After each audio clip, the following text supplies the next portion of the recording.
a aparecer a gravação para vocês.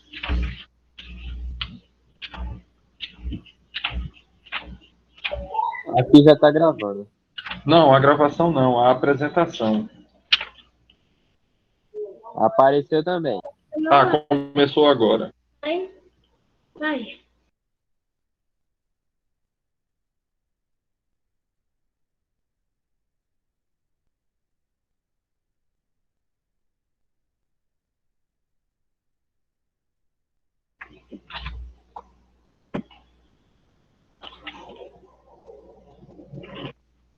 Bueno, então vamos aqui na nossa apresentação. Cadê o meu slide? Aí.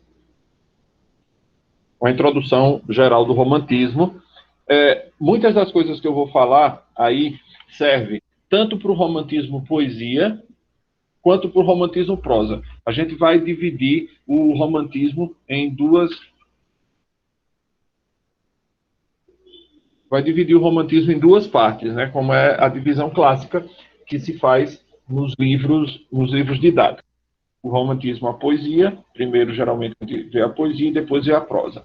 O que não significa dizer que porque a gente estuda primeiro um e depois o outro, que essas coisas são separadas no tempo. Esses movimentos, eles acontecem ao mesmo tempo. Tanto o romantismo poesia quanto o romantismo prosa estão ali acontecendo. Liga aí, Marco Polo. Ô, professor, eu abri meu caderno aqui e eu vi que tem um trabalho aqui que o senhor passou sobre o romantismo. Romantismo na Europa e romantismo no Brasil. Aí tem o subtema Triunfo da Burguesia. Não, daí não foi trabalho. Isso aí são os tópicos. Isso não foi trabalho. Isso são os tópicos que eu botava lá na lousa para eu não me perder na aula. Ah, sim, aí tá como trabalho. Eu acho que eu escrevi errado.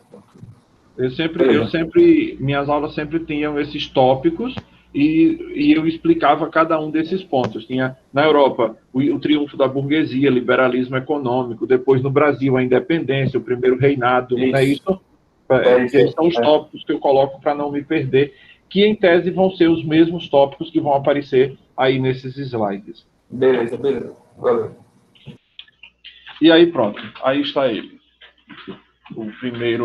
A primeira diapositiva. O romantismo é um movimento do século XIX. A gente, obviamente, não pode esquecer que tivemos aqueles movimentos que precederam o romantismo, mas a gente pode dizer do romantismo que ele é efetivamente o primeiro movimento literário genuinamente brasileiro. Então, por que isso? Porque até 1822, até o dia 7 de setembro de 1822, não existia o Brasil como nação. O que existia era o Brasil como uma parte de Portugal. Por consequência, teoricamente, todas as coisas que aconteceram no Brasil até 1822, que é o 7 de setembro de 1822, eram relativos a Portugal, em tese. Então, o movimento romântico precisava disso. Então, acontece, veja, a gente tem a data de 1822 como independência, 1824 como a promulgação da primeira Constituição brasileira, que é o que faz com que as pessoas tenham direitos e deveres, oficialmente, e aí, com a Constituição de 1824, o que acontece é o nascimento do povo brasileiro. Com esse nascimento do povo brasileiro, o que é que precisava? Criar um espírito para o povo brasileiro. O que é que se espera do povo, desse povo nascente, desse novo povo brasileiro? Porque até então a gente vinha sendo educado, até 1822, como portugueses que tinham nascido no Brasil. A história nossa não era só a história do Brasil, era a história de Portugal e do Brasil, porque tudo estava ligado, era uma coisa só. O reino era um só. Quando, em 1822, Dom Pedro I separa o Brasil de Portugal, fazendo a independência, então surge uma nova nação, não mais uma parte do reino de Portugal. E junto com essa nação surge o povo brasileiro. E aí a Constituição de 1824 vem dar ao povo brasileiro a sua identidade. Acontece que essa identidade ela não existe, ela não passa a existir no momento mesmo em que a Constituição é promulgada. Ela precisa ser construída a partir de valores que sejam tipicamente brasileiros. A tarefa de colocar esses valores na cabeça do brasileiro foram os românticos, os autores, os poetas, os escritores do romantismo, quem disseram: nós vamos assumir essa responsabilidade de formar a mentalidade brasileira.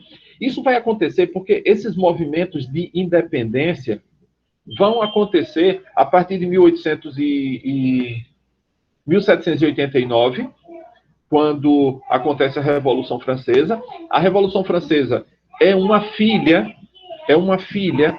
obviamente isso aí está mais relacionado com o arcadismo, que é o movimento imediatamente anterior. Mas a Revolução Francesa é uma filha da independência dos Estados Unidos, 1776. Quando acontece a separação, os Estados Unidos separam-se do Império Britânico, ali também os pais fundadores da pátria colocam a Constituição estadunidense. Ali cria-se um caráter, um espírito do que é ser um cidadão americano. É a partir da Constituição de um país que essa noção de identidade vai aparecer. E aí os franceses, que estavam também, que eram debaixo do governo imperial, o iluminismo, que era o movimento filosófico que dominava nessa época eu digo, do século XVIII, início do século XIX, o iluminismo, que não gostava de poderes absolutos, tanto que a ideia de separação do Estado em três poderes, o poder executivo, o poder judiciário e o poder legislativo, é uma ideia iluminista, para que uma única pessoa, esse é o sentido do nome monarquia. Acontece que depois a ideia de monarquia a gente precisa distinguir os dois tipos de monarquia, a monarquia absolutista e a monarquia parlamentarista. Mas aí vejam, o que acontecia na França? Uma monarquia absolutista.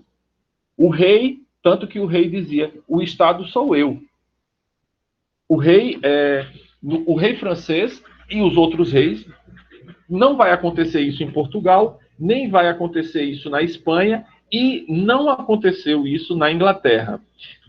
Porque no caso da Inglaterra, que é o caso mais emblemático, isso não acontece porque, como a Inglaterra é uma ilha, as coisas acontecem numa ilha num ritmo muito diferente das coisas como acontecem no continente. As coisas ali, muitas vezes, têm um passo muito mais rápido de acontecer, tanto que, do século XVI para o XVII, a coroa, o rei, já tinha percebido que não dava para manter esse sistema absolutista. Monarquia significa governo, arquia, governo mono de um só. E aí, o que é que o rei inglês pensou? Divide o poder e coloca a parte do executivo nas mãos do conselho de ministros, do parlamento. E aí surge a primeira monarquia parlamentarista. Bom, na França isso não foi seguido, Portugal não foi seguido, mas Portugal teve a vantagem de Dona Maria, a rainha de Portugal na época do século XVIII, que era a mãe de Dom João VI. Dona Maria, eu acho que a alcunha dela em Portugal era a Piedosa, porque ela era uma pessoa que fazia muitas obras de caridade, ajudava muitas instituições, sempre que podia, ela fazia isso. Aqui no Brasil, como ela começou a perder o juízo, aqui no Brasil, que eram inimigos de Portugal já desde aquela época, ela passa a ser chamada como Dona Maria a Louca. Ela era mãe de Dom João VI, que era o príncipe regente na época de 1808, quando a família real dá o roque lá no Napoleão Bonaparte, que estava planejando invadir Portugal para tentar punir a Inglaterra, porque a França era inimiga do Reino Britânico, e o jeito que Napoleão achava de conseguir punir a Inglaterra, ou minar, ou enfraquecer a Inglaterra, era tentar invadir Portugal. Dom João VI percebeu isso, juntou a corte e veio para o Brasil. Aqui no Brasil, como os brasileiros, especialmente essa história do jeito que é feita hoje, porcamente feita, sempre quer destruir a história do Brasil para construir uma história falsa e mentirosa em cima do que eles esperam continuar destruindo. Então diz que Dom João VI fugiu, e ele na verdade não fugiu. Ele veio para cá para não ter que fazer a guerra contra Napoleão. Tanto que Napoleão, no seu diário, escreve que foi a única batalha que ele tem um ódio mortal de Dom João VI, que foi o único que conseguiu passar a perna nele. Então, veja, entre o que dizem esses historiadorzinhos aqui do Brasil de fuga e o que diz o próprio Napoleão, que estava envolvido na batalha, dizer que ele passou a perna nele, que Dom João VI conseguiu passar a perna nele, não é, portanto, uma fuga. Foi uma estratégia militar muito bem pensada e muito bem planejada. Tanto que ele vai ficar aqui no Brasil pouco tempo. Ele fica de 1808, se eu não me engano, até 1819, quando tem que voltar para Portugal, e deixa na regência aqui do Brasil Dom Pedro, na época não era Dom Pedro I, ele só se torna Dom Pedro I quando ele tem que abdicar em favor do filho, em 1836, se não me engano. Bem, aí, vejam, acontece o triunfo da burguesia na Europa durante esse contexto. O que é o triunfo da burguesia? Com o arcadismo, eu tinha falado para vocês quando a gente estava nas aulas presenciais, que no arcadismo é quando a burguesia entende aquele terceiro passo que eu falei. Lembra-se que a burguesia tinha 3 passos. O primeiro era o domínio econômico, que eles conseguiram, e a consequência do domínio econômico foi a queda do...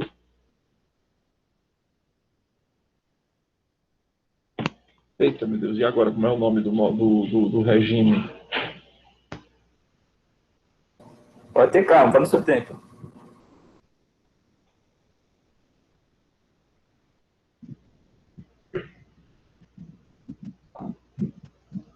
Do feudalismo. A queda do feudalismo. Porque o feudalismo se construía em cima de um tipo de ideia que a monarquia que o feudalismo nascente vai atrapalhar com todo aquele projeto. Então, o feudalismo desaba por conta do surgimento dessa primeira burguesia, que não tem nada a ver com isso que pintam esses camaradas que levantam bandeirinhas vermelhas e ficam gritando aí slogans nas ruas. Não tem nada, a burguesia não tem nada a ver com isso. A burguesia era um grupo de gente que era excluído da sociedade, que vivia fora dos limites do que era o feudo. Se vocês assistem filmes da Idade Média, vocês vão ver sempre a presença dos castelos. O que é um castelo? Castelo, em latim, o nome castelo significa vila, povoado. Então, um castelo não era um lugar onde vivia um rei. O castelo era também o lugar onde vivia o rei, mas era uma cidade cercada de muralha, em que todas as pessoas estavam ali dentro para poder se protegerem.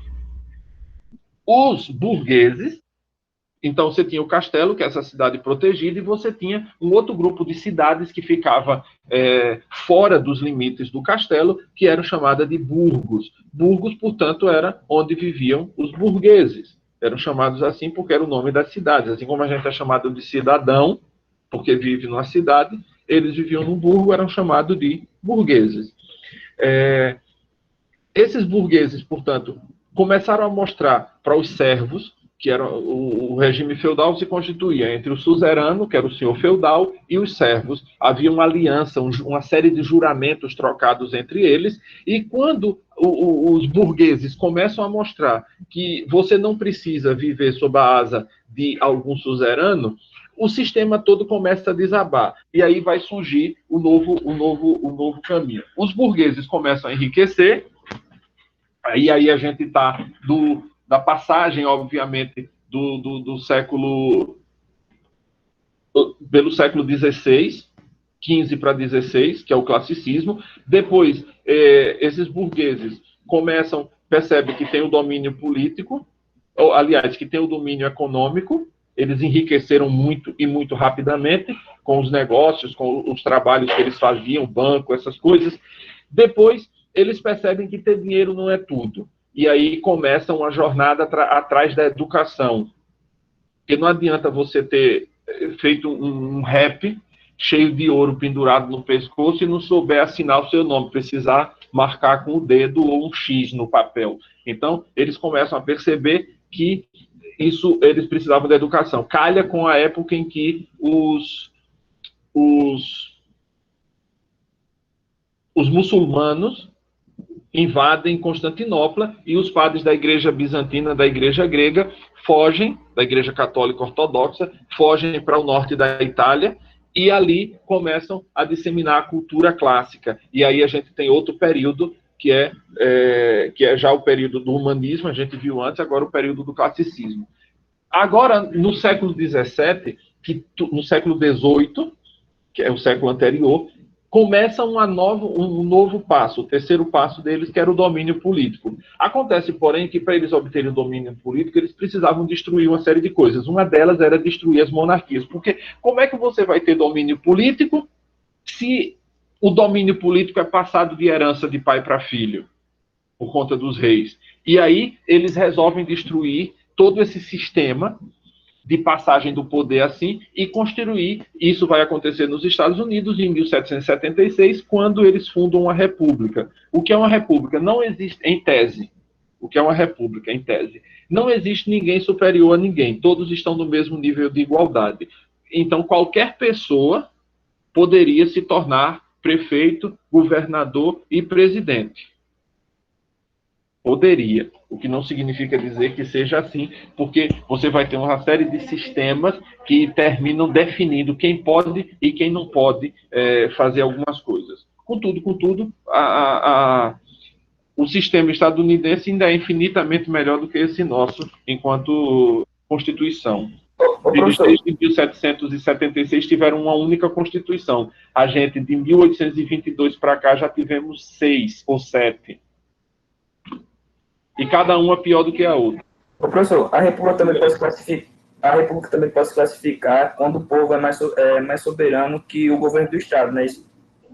Não é assim que funciona numa república, porque uma república é uma pirâmide e que você tem o centro do poder, numa república como essa, pensando numa república como essa brasileira, porque a gente não pode achar que, por exemplo, nos Estados Unidos, que é uma república, e aqui no Brasil, que é uma república, sejam iguais. Não são, porque o sistema político é diferente num e no outro lugar. Lá, o sistema político é dos estados dos municípios, aliás, dos municípios para o presidente. Então, você tem, as decisões são tomadas primeiro nos municípios. Para que uma coisa vire lei, é que preciso primeiro, por exemplo, para que haja uma mudança na Constituição, é primeiro preciso que 2/3 das cidades, dos estados americanos, tenham aderido a uma determinada lei. É por isso que, por exemplo, você tem estado lá em que a pena de morte é admitida, você tem outro estado em que a pena de morte não é obedecida. Porque não existe uma lei federal, uma Constituição como a nossa, que determina tudo. A Constituição dos Estados Unidos é uma folha de papel A4. Isso é a Constituição. A gente tem uma Constituição, primeiro, que é um livro inútil, porque já mudaram desde 88 para cá, praticamente nada dela se conserva, e nesses últimos dias é que ela não tem valor nenhum. Então, eles têm um sistema lá que parte do município, do bairro, e a coisa vai subindo até chegar no presidente da República. Como é aqui? Você tem o presidente que manda em tudo e define tudo, a não ser que o Supremo não permita, mas você tem um sistema que é exatamente o contrário. É quase uma monarquia absolutista. Os estados não têm independência nenhuma e os municípios menos ainda. Tanto que não tem sentido em falar de Constituição do Estado, porque a Constituição não pode ser diferente da Constituição Federal. No caso, atualmente aqui, no atual, né, quem está mandando, no caso, são os governadores, no caso atual. Não, na verdade, quem manda é o STF, que deu poderes aos governadores, mas pode tirar a qualquer momento. Isso mesmo. Então, a gente vive um sistema de república que é talvez um dos piores que existe, porque é um sistema que gera corrupção, que gera banditismo, que gera tudo que não presta. Não tem freio, porque quem cria as leis são os deputados e os senadores, que é o legislativo. Mas são os piores bandidos que existem. Então, você não vai ter nunca um sistema de lei que seja desfavorável a eles. Repare, outro dia desse queria fazer a CPI da Covid. Quem ia ser o presidente da CPI? Renan Calheiros. O pai é Renanzinho. Foi delator, não foi? Entrou como delator. Ele ia ser o relator, quer dizer, o relator significa, é o presidente da comissão.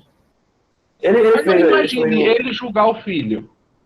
E os amigos apadrinhados dele. Eu assisti ao vivo a CPI. Aí vamos lá.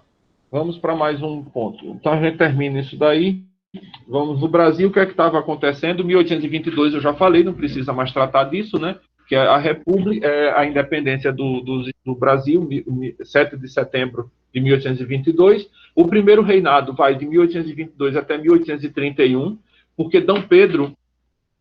Eu disse para vocês que o que aconteceu na França termina não acontecendo em Portugal por uma razão muito simples. Dona Maria I, a chamada de Maria a Louca, era muito liberal. Quer dizer, o Estado não se metia na vida das pessoas, como acontece hoje, que o Estado quer definir até o que você pense, o que você gosta e o que você não gosta. Dona Maria tinha esse pensamento de o Estado não tem que se meter, a não ser naquilo que seja estritamente necessário. Deixar que as pessoas façam aquilo de que elas precisam para sobreviver.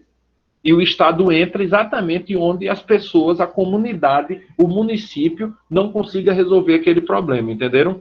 Então, como esse pensamento agradava muito aos portugueses, as ideias da Revolução Francesa, no jeito como ela foi feita na França, com guilhotina, decapitação de toda a família real, do jeito como ela aconteceu na França, ela não vai acontecer em Portugal, porque os portugueses tinham uma visão completamente diferente do que era uma monarquia. E aí, essas ideias, quando Dom João VI, em 1808, tem que vir para o Brasil, trazendo consigo, obviamente, sua mãe e a corte, traz consigo essas ideias de liberalismo. Aí vocês podem até pensar, mas e aquelas questões todas que aconteciam na Inconfidência Mineira? Ora, a Inconfidência Mineira era um problema duplo ali. Primeiro, começa o auge da mineração aqui no Brasil, que é quando depois, desde 1500 até 1700 e alguma coisa, não se tinha descoberto ouro, nem pedra preciosa, nem nada aqui no Brasil que valesse uma investida grande. Era sempre agricultura e pecuária. Quando acontece isso, o que faziam os donos das fazendas, chamados de profissionais liberais e funcionários públicos? Não queriam pagar o imposto. O imposto era 1/5 chamado. Era 20%. Hoje a gente paga 45% de imposto. Quase 50% de imposto. Na época, era aquela revolução todinha da Inconfidência Mineira foi por causa de 20%, 1/5, 20% que a coroa portuguesa estava cobrando daqueles donos de mineradoras que não estavam pagando, estavam desviando as coisas para não pagar o imposto na fiscalização na alfândega real. E aí aconteceu uma coisa chamada derrama, que foi a aplicação compulsória dos impostos a todo mundo, independentemente de ele ter naquele ano produzido ou não produzido aquela quantidade de ouro. Portugal estabeleceu, olha, anualmente a produção é essa, então a gente vai cobrar 20% em cima disso, independente de eles terem feito, de eles terem colhido ou não aquela quantidade de minérios preciosos. E aí a revolução da Inconfidência Mineira acontece principalmente por conta disso daí. A abdicação de Dom Pedro em 1831. Como eu disse para vocês, eu fiz esse retrocesso para a gente falar de Dom Pedro, porque é o seguinte, então, Dom Miguel, irmão de Dom Pedro em Portugal, como Dom João VI tinha vindo para cá, Dom Miguel não veio, ficou em Portugal. Como Dom João estava demorando a voltar, ele queria tomar o poder, e qual era o problema de Dom Miguel? Ele era um absolutista. Ele não queria esse sistema, ele não defendia nem vivia esse sistema mais liberal de Dona Maria I e de Dom João VI. E aí ele queria reimplantar em Portugal o absolutismo. Diga aí. Por que todo mundo assim tinha o nome de Dom? Dom vinha Dom é um título só. Porque é como se fosse senhor, como a gente chama hoje aqui. Senhor, seu. Era Dom. como se fosse aquele nome de Duque de Caxias, Duque Não. O Dom é um título. Não é um título de nobreza, é um pronome de tratamento, vamos dizer. Como Vossa Excelência. O Dom atualmente é o Vossa Excelência hoje em dia, né? Seria, só que você não diz, a pessoa não se apresenta, você não bota, por exemplo, seria como se chamasse Dom Renan, mas aí não caberia bem. Ele é um título, como a gente diz, Dona Maria da Esquina. Dom, o feminino, Dona. Entendeu? Ah, faz sentido. Entendi. Só que hoje, como é que a gente chama? Seu Zé, Dona Maria. Esse Seu Zé era esse dom de antigamente. Entendido? Então, Dom Miguel queria reimplantar em Portugal essa história do absolutismo, e os portugueses não queriam isso. Então, o que eles fizeram? Os portugueses, veja, o povo português convoca o rei de volta, diz, ou você volta, ou a gente elege, bota outro rei no seu lugar. Então, Dom João se viu obrigado a voltar para Portugal, porque o povo estava exigindo o retorno dele para que Dom Miguel não assumisse o trono e voltar Portugal aos tempos mais obscuros dos reinados, entenderam? Dom João volta, o que faz Dom Miguel? Dom João gostava de comer asinha de frango, a coxinha da asa de frango. Ele botava veneno na coxinha e o pai ia comendo e se matando. E ele matou o pai. Quando Dom João VI morreu, ele toma o poder, porque Dom Pedro já tinha decretado a independência do Brasil. Ele tomou o poder, o povo português, de novo, convoca Dom Pedro I para voltar para Portugal, para assumir o trono, para que Dom Miguel não assumisse. Veja, duas vezes. A primeira, convocaram de volta Dom João VI, por causa de Dom Miguel, e a segunda, convocam Dom Pedro de volta para que Dom Miguel não assumisse o trono, por causa do pensamento absolutista. Dom Pedro era um liberal. Então, Dom Pedro abdica aqui em 1831 em favor do filho, que era menor de idade na época, e volta para Portugal e faz a guerra contra o irmão, para que ele não seja rei de Portugal. A partir de 1831 até 1840, veja, durante esses 9 anos, acontece a chamada regência. Dom Pedro II era menor de idade ainda, portanto, ele não podia assumir o trono, porque a Constituição de 1824 definia que só poderia o rei assumir a partir de 21 anos, a partir de 21 anos de idade. E Dom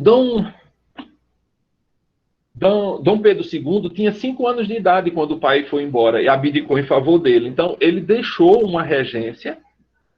O que é uma regência? É um grupo de homens que vão ficar administrando o país até que Dom Pedro II atingisse a maioridade, no caso, os 21 anos.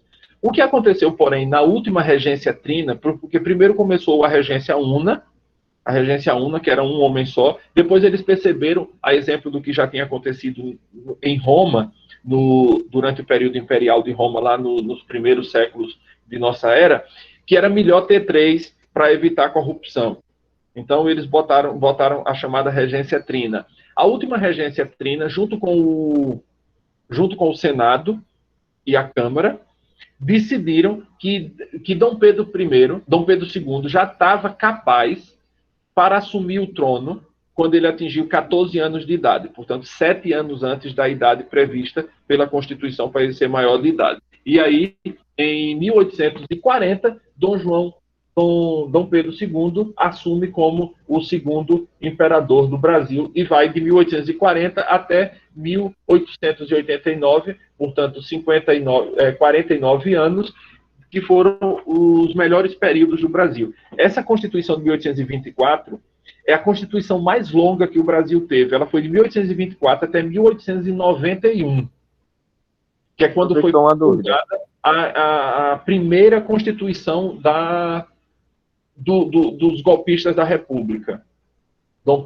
Aquele Marechal Deodoro, Floriano Peixoto, aquela galerinha lá do mal. Diga aí. Qual a diferença de imperador para rei? Depende do território. O rei é de um território menor, o imperador é de um território muito grande. Ah, mas eles têm, tipo, o mesmo poder, dependendo? Sim, sim. Mas aí você tem que considerar se é um absolutista ou se é um parlamentarismo. Hoje em dia, só existem repúblicas absolutistas, aliás, só existem monarquias absolutistas no mundo islâmico. As monarquias ocidentais, a Espanha, a Inglaterra, o Canadá, a Suécia, todas elas são monarquias, a Dinamarca, todas elas são monarquias parlamentaristas. Quer dizer, o rei tem alguns poderes constitucional, mas quem governa, de fato, quem administra é o primeiro-ministro. Todos esses países que o senhor falou aí, tem algum deles que é de primeiro mundo? Todos. Eita, meu Deus, aqui no Brasil deveria Dos ser 10 assim, né? maiores países, 8 são monarquias. Olha.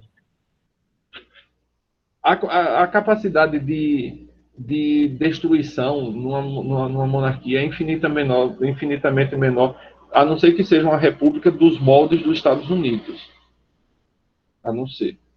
Mas na república dos moldes nossos, é incrível que o Brasil tenha durado tanto tempo. O senhor vê alguma chance de algum dia o Brasil chegar a fazer algo parecido? Algo parecido com o quê?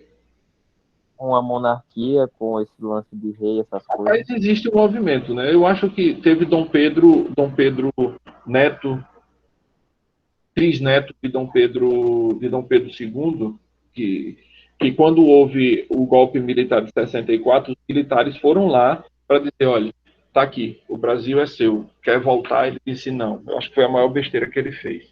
Não, a gente só volta com apelo popular. Mas não tinha sido os militares que tirou, os militares estavam devolvendo, pegava. Os espanhóis fizeram assim. A monarquia espanhola se reestruturou quando os militares devolveram o poder ao rei. Diz, a gente tomou lá do general Franco e está dando de volta a você. E eles aceitaram, não ficaram com essa besteira. Não, tem que esperar o clamor popular. Exatamente. Não vai dar. Eu acho que não vai acontecer nunca. Decisão mesmo, hein?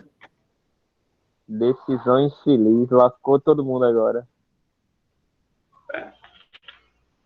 E aí, esse período dos reinados, de 1822 até 1889, né, os dois reinados, a gente teve uma série de grandes revoltas que aconteceram aqui no Brasil. Uma no Pará, que em 1834, chamada Cabanagem, a Guerra dos Farrapos no Rio Grande do Sul, em 1835, a Sabinada na Bahia, em 1837, e a Balaiada no Maranhão, em 1838. Essas foram as maiores, né, e as mais complicadas. Também houve a Guerra do Paraguai, que entra aí nessa história.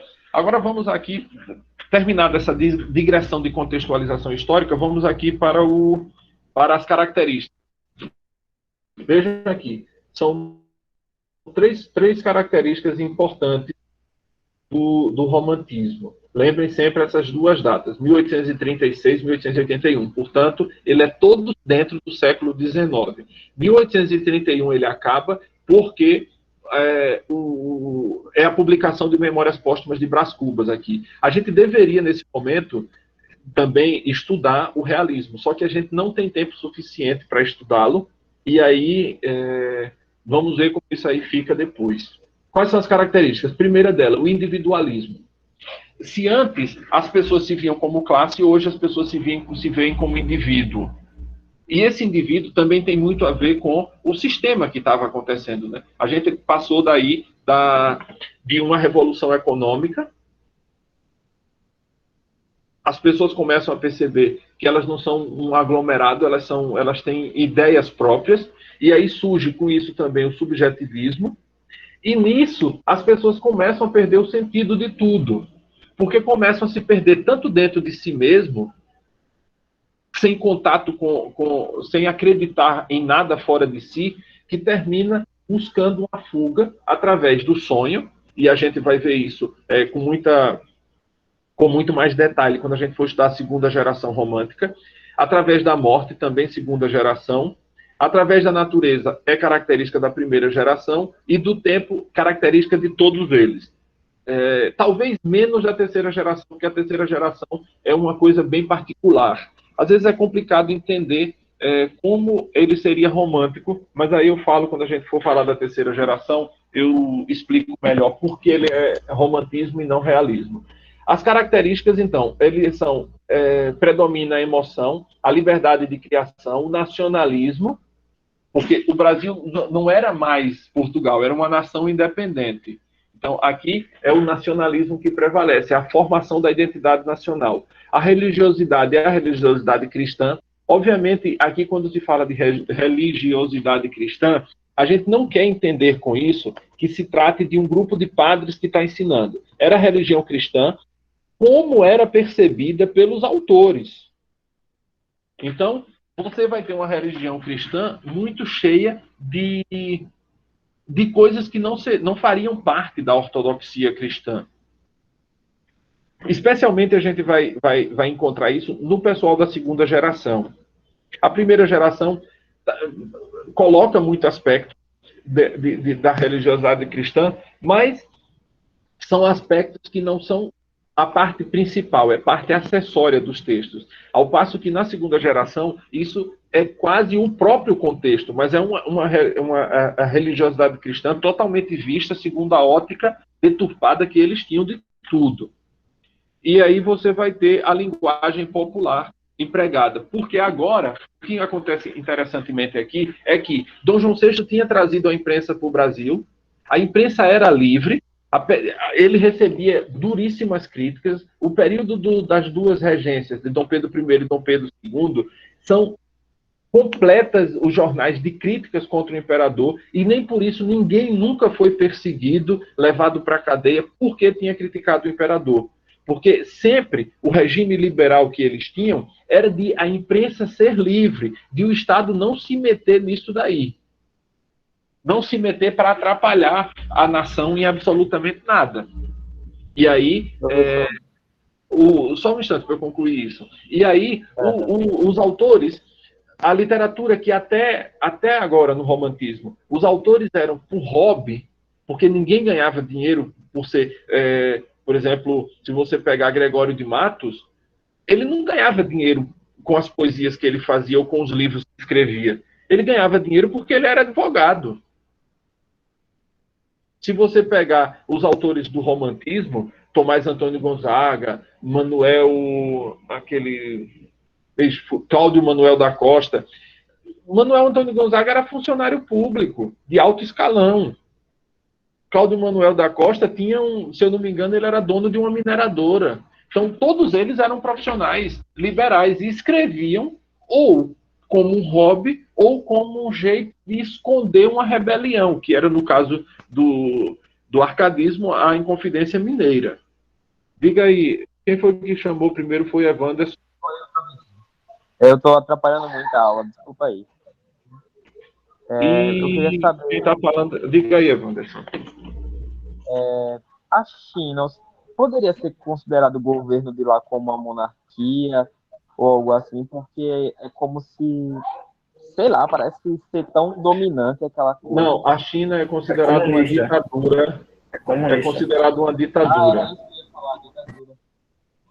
Uma ditadura. É isso que o comunismo quer implantar, que é a chamada ditadura do proletariado, né? O proletariado seria o povo, mas é o povo que eles decidem que é povo. Não é o povão mesmo. É só o que Antônio Gramsci, depois, na década de 20, vai chamar de intelectuais orgânicos. Mesmo sendo essa ditadura toda, eles conseguem se manter no topo sempre, né? Se consegue se manter porque tira a liberdade de todo mundo, não só roda, tudo é estatal, a televisão é estatal, as empresas são estatais, uma ou outra empresa que existe é controlada pelo governo também. Então não existe liberdade. A internet, eles não têm acesso a nada. Eles só veem a internet daquilo que o governo quer que eles vejam. Que o governo autoriza. O caso da Coreia do Norte. Espera aí, que Lavínia está aqui na fila. Ô, professor, o pessimismo também é uma das características? Da segunda geração, sim. Nas outras, Entendi. não. Obrigada. Diga aí, O Marco. caso da Coreia do Norte parece muito com o caso da China, né? Porque lá Eles são da mesma ideologia, né? São ditadores. Não difere, não. Eles... Tudo a mesma cara. Eles dizem que são república democrática, mas é o democrático de um pensamento só, né? Quem pensar diferente morre.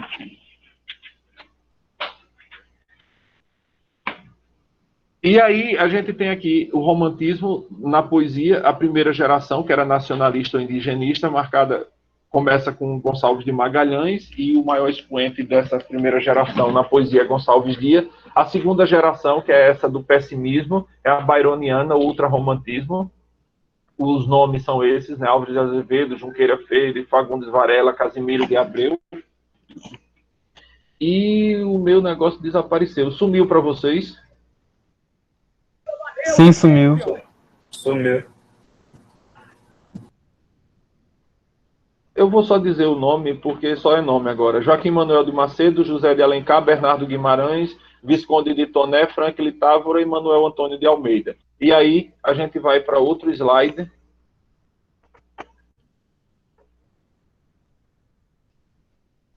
Que é o slide do povo da primeira geração.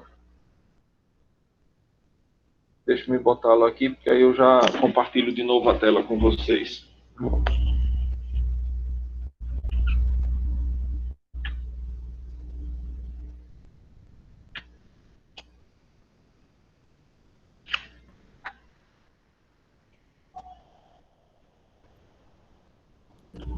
Chegou alguém que não estava quando eu fiz a chamada? Adriele apareceu. Alisson. Antônio Patrick. Evanderson está aqui. Ele não está falta, né? Porque eu não preenchi completo o seu, Evanderson, mas eu já ia botar. Jaiane. Leonardo França. Marcondes. Marla. Estou aqui, professor, estou aqui. Leonardo França.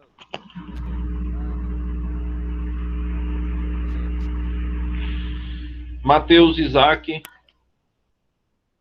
Maicon. Natanael. Pedro Leão. Sandro. Sara. Sérvulo e Vitor. Professor, o senhor me pulou, foi? Não, eu só chamei quem estava ausente. Ah, ok. Na primeira chamada.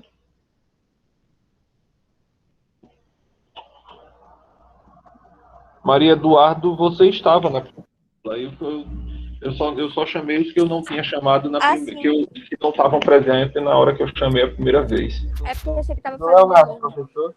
Hã? Leonardo eu chamei.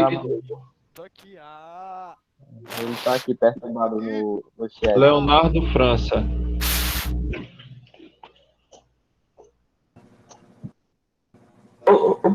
Ô, professor, uma dúvida. O senhor deu o exemplo da França, não era que era liberalista. A França não. Foi a França não? Não, a França era uma monarquia absolutista. Por isso que aconteceu a Revolução Francesa. Ah, sim. No caso, atualmente... Em Portugal é que era mais liberal. Não era liberalismo, era mais liberal. Sim. Ah, tô entendendo agora. Entendi. Professor, Tô aqui, viu? Sim, Leonardo, já botei ali. Ah, tá. Obrigado. Sim, vamos a... Deixa eu compartilhar compartilhar a tela aqui do outro. Wanderson, você vai falar? Não, professor, era só pelo Leonardo mesmo, é que eu esqueci de baixar a mãozinha. Sim, baixe para não ficar com cãibra. Certo. Então, olha, o romantismo encontra sua origem no fim do século XVIII na Alemanha. As características do romantismo em todos os lugares são praticamente sempre as mesmas. Quer dizer, tudo isso que estava acontecendo no Brasil estava acontecendo em outras partes do mundo. Os países começaram, mesmo as monarquias, começaram a ver, sempre tirando a Inglaterra da jogada. Sempre pensando no continente europeu, fora a Europa, que é uma ilha, é um sistema todo particular, como eu já disse na outra aula. Que aqui são 2 aulas, né? Então tenho presente que quando eu disser outra aula é referente.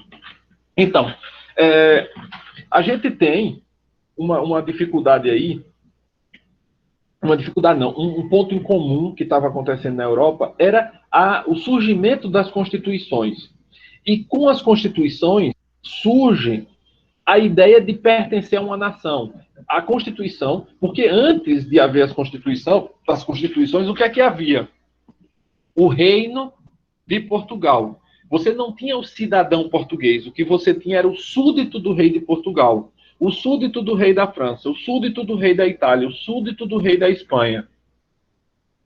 Quem poderia ser súdito? Qualquer pessoa, independente de onde tivesse nascido. Se nasceu na Dinamarca, mas morava na Inglaterra, era súdito do rei inglês. Se nasceu na Suécia, mas morava na Espanha, era súdito do rei espanhol, entenderam?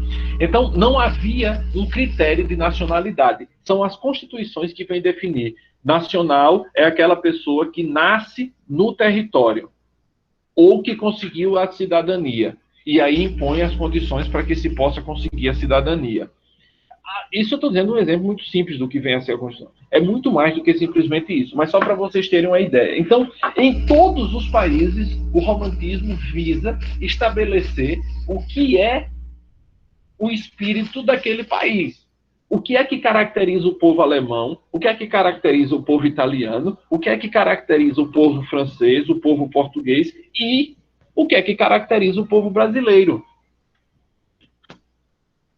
É isso que o romantismo quer colocar. O romantismo não está preocupado, apesar de que a gente tenha sido influenciado no romantismo por 2 grandes nomes, que foram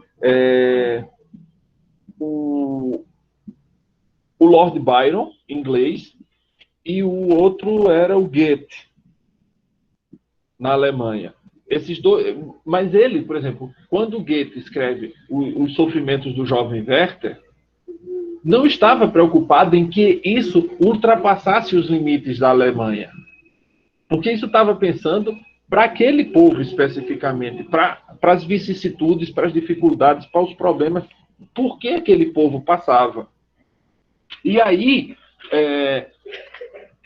esses 2 autores, para citar somente alguns, terminam influenciando muito o jeito de os brasileiros fazerem sua própria literatura. Então você vai encontrar esse movimento alemão chamado Sturm und Drang, que é que é tempestade e fúria. Se eu não me engano, é essa a tradução de... O Sturm eu sei que é tempestade. O Drum parece que é fúria mesmo.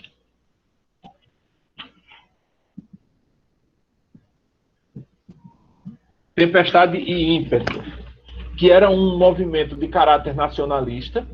Os sofrimentos do jovem Werther, que aí envolviam sofrimento e suicídio. Ciro Walter Scott, com os seus romances históricos. Lord Byron, poeta libertador dos povos. E Jean-Jacques Rousseau, que é o cara da filosofia que vai dar o norte, especialmente para os filósofos, para os autores da primeira geração, a geração nacionalista, e a galera dos romances, especialmente dos romances indianistas, que, segundo Jean-Jacques Rousseau, todo mundo nasce bom, mas é a sociedade, é o convívio social que corrompe as pessoas. Então, isso é chamado de a teoria do bom selvagem. Os fatos fundamentais que acontecem, eu tinha dito para vocês o seguinte, que até 1808, até o romantismo, ninguém escrevia para ganhar dinheiro. Escreviam como um passatempo. Produzir arte, produzir literatura, eu estou falando de arte no sentido de literatura, porque já de há muito tempo os artistas de escultura, de pintura, ganhavam dinheiro com isso. Mas o público, os artistas da escrita não ganhavam dinheiro com isso. É a partir do romantismo que a galera quer ser escritor, quer ser famoso e quer ganhar dinheiro como escritor. Por que isso acontece? Porque com o desenvolvimento da burguesia, a partir especialmente do século XV, com essa ideia do burguês de conquistar o seu espaço através de educação, de leitura dos clássicos, não sei o quê, você começa a ter um público leitor, um público educado, alfabetizado, que vai aumentando. E como esse público vai aumentando, os jornais começam, porque a imprensa chega aqui no Brasil junto com a família real, a partir de 1808. O que existia antes eram gráficazinhas de esquina, que faziam panfletos, mas não dava para publicar livro. Quem queria publicar ia para a França ou para Portugal. Por exemplo, há um cara do barroco alagoano, que é o Frei João de Sant'Angelo Alagoas, que publica o seu primeiro livro em Lisboa, em 1754. É o primeiro livro publicado por um alagoano de valor literário, né? Eu estou falando. É um livro publicado por um frade que era alagoano, mas morava em Pernambuco, Frei João de Sant'Angelo Alagoas. E foi publicado, veja, durante o período do arcadismo, 1700 e alguma coisa, é publicado em Portugal, porque aqui no Brasil as gráficas que tinha não tinham capacidade de publicar um livro. O que elas faziam era panfletos. E aí, meus caros, primeiro começa que os donos dos jornais começam a perceber que uma parte do público leitor estava se perdendo, especialmente as mulheres. Porque aquilo que aparecia nas páginas dos jornais muitas vezes não interessava a ela. Então, quando os escritores propõem que aparecessem semanalmente capítulos de livros, de romances, esses caras começam a vislumbrar um aumento na venda dos jornais, porque você ia ampliar o seu público leitor. Isso até hoje existe nos grandes jornais, tanto que, por exemplo, Folha de São Paulo, Estadão, eles têm semanalmente ou quinzenalmente a chamada caderno cultural. O caderno cultural. E sazonalmente eles editam, fazem livrinhos para você montar uma coleção. Então, é a mesma sacada que tiveram lá no início do romantismo. E aí você tem o surgimento do romance, eu acabei de falar dele, né? E a consolidação do teatro, agora com uma novidade, sem a rigidez que tinha no teatro anterior. O que é essa rigidez? É como se... Porque o teatro, até o romantismo, era quase como se fosse poesia para ser declamada.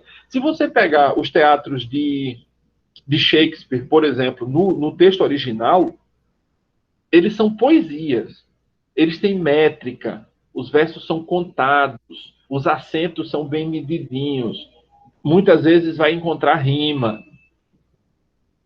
Com o romantismo, eles fazem um teatro mais livre, um teatro já mais parecido com o teatro como a gente conhece hoje. Um teatro em prosa, não mais em verso.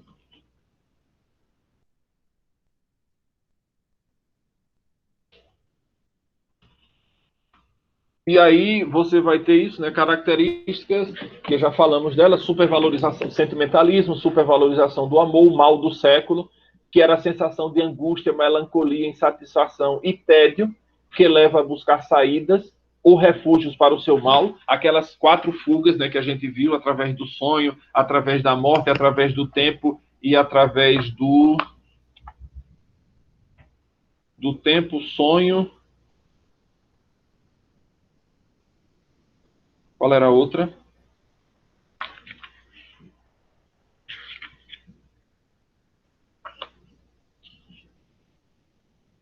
sonho, tempo, morte e natureza, que era o indianismo. E a evasão, então, no espaço, exaltação da natureza como extensão do eu do poeta. Então, se o cara estava triste, a natureza chorava, as nuvens ficavam escuras, o sol não aparecia, mas se ele estava alegre, tudo brilhava, os passarinhos cantavam. A fuga, essa saída para o mal do século através do tempo, né, que era a volta à infância, a gente vai ver isso muito nas liras dos 20 anos de Casimiro de Abreu, volta aos primórdios da nação, então aí vai ter o indianismo, e buscando o herói nacional. A idealização da sociedade do amor e da mulher. A sociedade era perfeita, portanto não era essa sociedade que existe aqui, o amor era perfeito, não era esse amor que a gente sente aqui, e a mulher era perfeita, não era essa mulher que existe aqui. Tudo era perfeito. E a morte é a fuga mais radical e decisiva e que resolvia, né, todos os problemas. O ato da fundação é o lançamento dessa revista chamada Niterói, em 1836. A primeira geração nacionalista ou indianista, cujas características eram volta ao passado histórico, criação do herói nacional, que era o índio, o lirismo amoroso e o paisagismo. Os principais autores eram esses daqui, olha, Gonçalves de Magalhães, nasce em 1811, morre em 1882, e Gonçalves Dias, que nasce em 1823 e morre em 1864, 46 anos. Não, 41 anos. Novinho. E aí Gonçalves Magalhães, que é o primeiro, vamos dizer, ele não era a poesia dele não é uma poesia boa, mas ela tem o mérito de ter sido a primeira, de ter trazido as características românticas para o Brasil. Ela tem, portanto, pouco valor literário, que é esses suspiros poéticos de saudade, está aqui a capa da primeira edição, 1836. Pouco valor literário, introduz a estética romântica, ela tem mais valor histórico do que literário. Aí veja aqui um trechinho que eu destaquei, que é a invocação do anjo da poesia. Começa assim o texto. A voz de minha alma. Quando da noite o céu caliginoso do mundo me separa, e da terra os limites encobrindo, vagar deixa minha alma no infinito, como um sutil vapor no aéreo espaço, uma angélica voz misteriosa em torno de mim soa, como o som de uma flauta harmoniosa que em sagradas abóbodas reboa. De onde vem esta voz? Não é de virgem, que no prazo dado o bem-amado aguarda, e mavioso canto aos céus envia, esta voz tem mais grata melodia.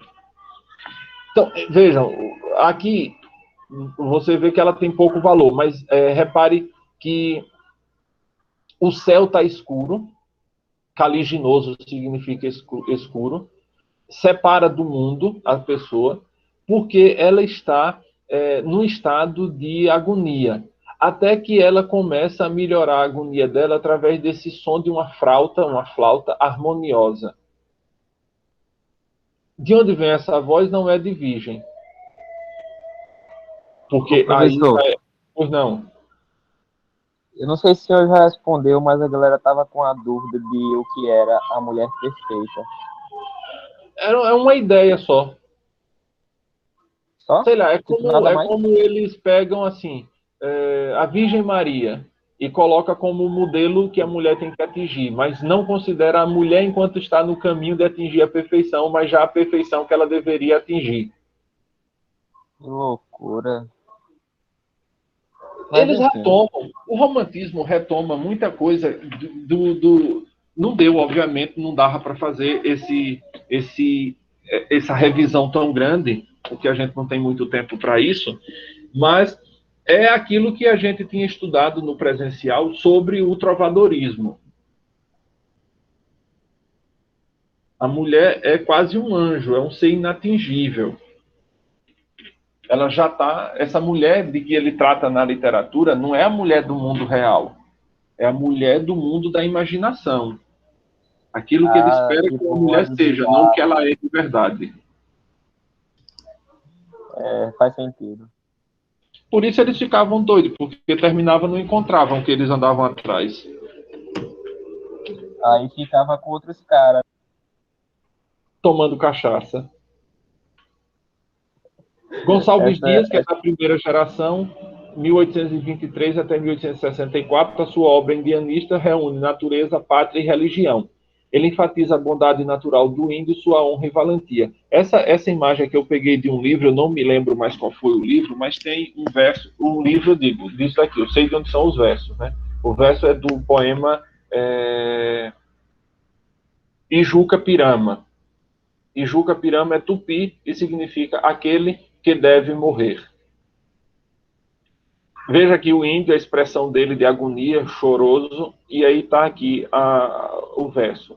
Meu cantos de morte, guerreiros ouvi, sou filho das selvas, nas selvas cresci, guerreiros descendo da tribo tupi, da tribo punjante que agora anda errante, por fado inconstante, guerreiros nasci. Sou bravo, sou forte, sou filho do norte, meu canto de morte, guerreiros ouvi.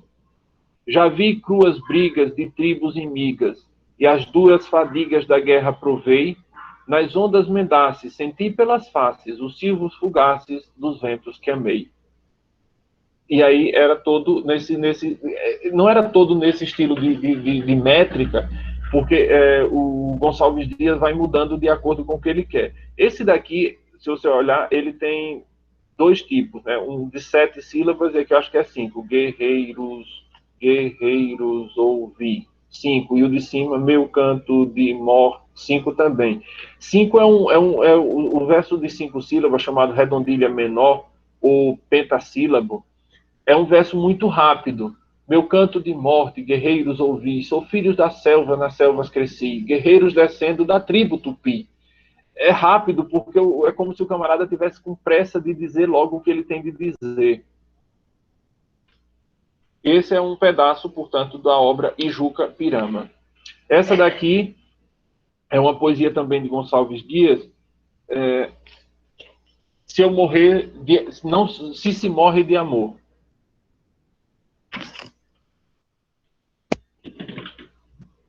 Se morre de amor, não se morre. Quando é fascinação que nos surpreende, de ruivoso sarau entre os festejos, quando luzes, calor, orquestra e flores, assomos de prazer nos raiam n'alma, que embelezada e solta em tal ambiente, no que ouve e no que vê prazer alcança. Simpáticas feições, cintura breve, graciosa postura, porte airoso, uma fita, uma flor entre os cabelos, um que mal definido acaso podem, no engano da amor, arrebatar-nos. Mas isso, amor isso é delírio, devaneio, ilusão que se esvanece, ao som final da orquestra, ao derradeiro clarão que as luzes no morrer despedem. Se outro nome lhe dão, se amor o chamam, de amor igual ninguém sucumbe à perda. No momento, veja que coisa interessante aqui onde está o mouse passando. Ele diz, mas isso amor isso é delírio. Porque a galera romântica, o amor é uma coisa, como eu disse, tão idealizada, tão inatingível, que é praticamente um delírio. Devaneio, ilusão que se esvanece. É uma coisa que você não atinge. E o famosíssimo de Gonçalves Dias, né? Que é a canção do exílio. Que aqui está errado o nome, botou canção exílio, a canção do exílio, vamos ver aqui. Minha terra tem palmeiras, onde canta o sabiá, as aves que aqui gorjeiam, não gorjeiam como lá. Nosso céu tem mais estrelas, nossas várzeas têm mais flores, nossos bosques têm mais vida, nossa vida mais amores. Isso aqui, você repare, foi parar no hino nacional. Em cismar sozinho à noite, mais prazer encontro eu lá, minha terra tem palmeiras, onde canta o sabiá.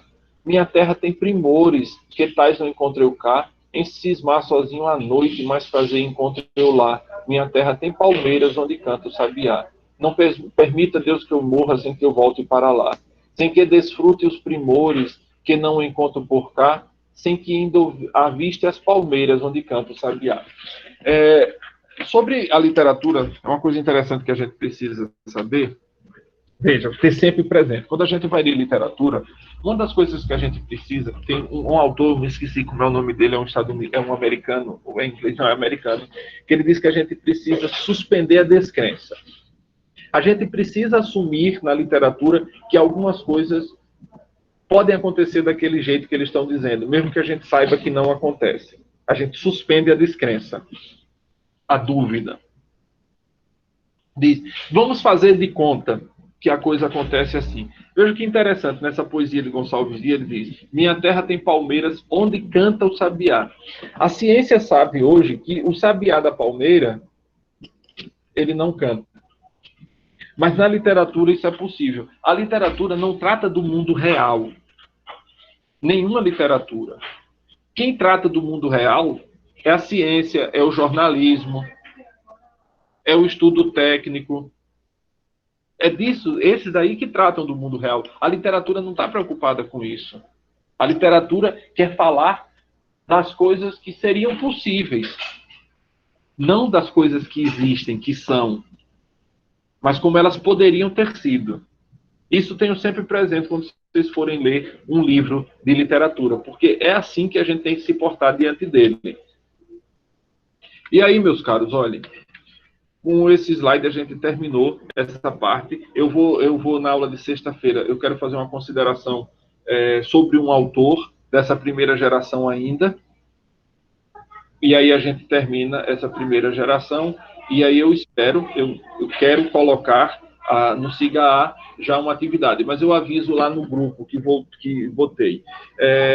Eu vou parar agora a gravação da aula para ver se hoje ainda eu boto lá no SIGA-A essa aula, tá certo? Certo.